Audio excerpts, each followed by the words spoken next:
Vamos falar de filme novo? Vamos falar de Premonição 6, Laços de Sangue, dos diretores Zach Lipovsky e Adam Bernstein.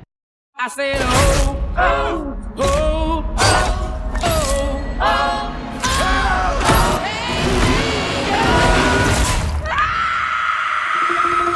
A franquia, na qual a grande vilã é a morte, está de volta. Aqui não temos um mero grupo de pessoas que sobrevivem a um acidente ou catástrofe, mas uma premonição ligada ao sangue. E ela promete não só matar uma linhagem, mas várias.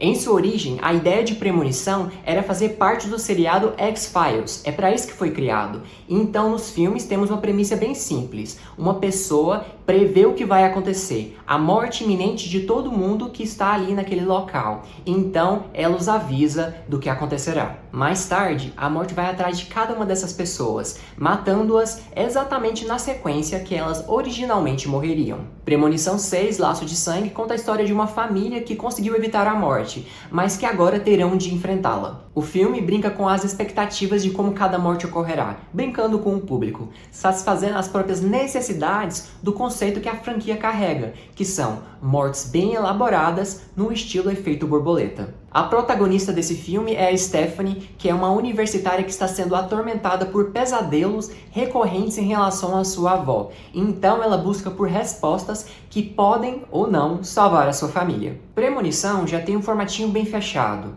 Novos elementos são adicionados à trama, mas ficam perdidos dentro de um roteiro que não tem apreço por seus personagens. Esse filme acaba largando a mão do público, porque essa premissa ela é bem mais dramática do que os filmes anteriores. Nos filmes anteriores, sim, a morte é a parte principal. Se os personagens não morrem dentro do filme, eles acabam morrendo na sequência. Nesse, bem, além de tentar trazer essa proximidade com o público, ele nos engana também. Por se tratar de uma família com muitas rusgas e traumas, a gente imagina que esses conflitos internos e também essa falta de comunicação será usada como mecanismo para mover a história, mas infelizmente isso não ocorre. A avó da Stephanie, a nossa protagonista, passou a vida toda estudando como a morte funciona. Ela cria uma espécie de guia de sobrevivência. Esse é o momento que vocês me perguntam se esse tal guia de sobrevivência é usado dentro da narrativa.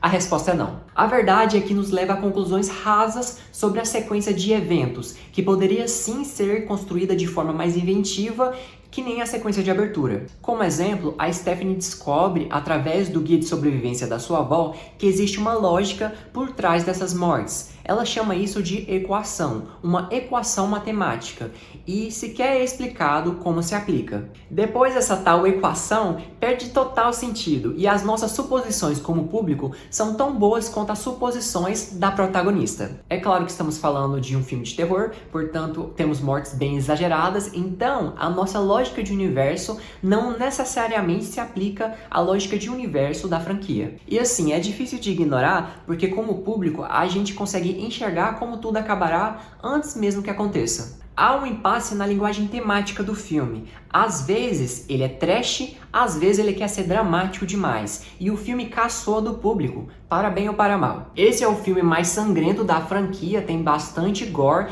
e as pessoas se espatifam como gelatina de cor sangue. Acredito que essa seja a intenção do filme, ser levemente despretensioso, ridículo, brutal e ainda assim nostálgico. Esse é o filme da franquia mais diferente no quesito estrutura. Temos um passado que afeta o presente, mas temos flashbacks desnecessários que seguram a trama. São feitos pequenos ajustes ao formato em relação de como a morte funciona, como ela age, mas ainda assim não temos uma visão ampliada de como é possível impedi-la. E mesmo quando o público e até mesmo os personagens sabem como escapar da morte e como ela funciona, o filme subverte, e ele subverte de forma grosseira. Há algumas maneiras de como você pode escapar. Você pode morrer e então ser ressuscitado, então a morte te pula e vai para a próxima vítima. Se não, você pode matar alguém roubar o tempo de vida dessa pessoa. Isso é dito, mas não é feito. E entre poucas tentativas, a morte é consciente e esperta demais para aceitar trapaças. Por fim, o filme perde tempo explicando conceitos baratos e também dá pouco crédito à inteligência dos seus personagens, para então os encurralarem em um fim inescapável. Desse modo, eu quero dizer que a franquia precisa sim de um protagonista que saiba mover as peças do tabuleiro e desafie a morte no seu próprio jogo. E o filme não aposta em personagens inteligentes, então a gente consegue reconhecer as maquinações da obra. Com uma premissa falha, ainda assim criativa, Premonição retorna às salas de cinema depois de mais de uma década, e é o típico filme de terror que você assiste em uma noite de festa de pijama. Assistir no cinema foi como assistir uma partida de futebol, bastante reações de consternação. Então, o jeito é não aplicar uma lógica externa a esse filme, senão você vai se frustrar. Premonição 6 brinca com o público, nos desorienta, mas também homenageia os filmes anteriores. Eu vou assumir que tem alguns personagens bem irritantes e chatinhos nesse filme que fazem a trama engasgar, o que atrapalha o ritmo dos acontecimentos. Apesar do filme se inclinar para um lado mais dramático, os desdobramentos pré-morte, ou seja, os pequenos detalhes que vão acarretar na morte de alguém, continuam sendo a parte mais emocionante e charmosa da franquia.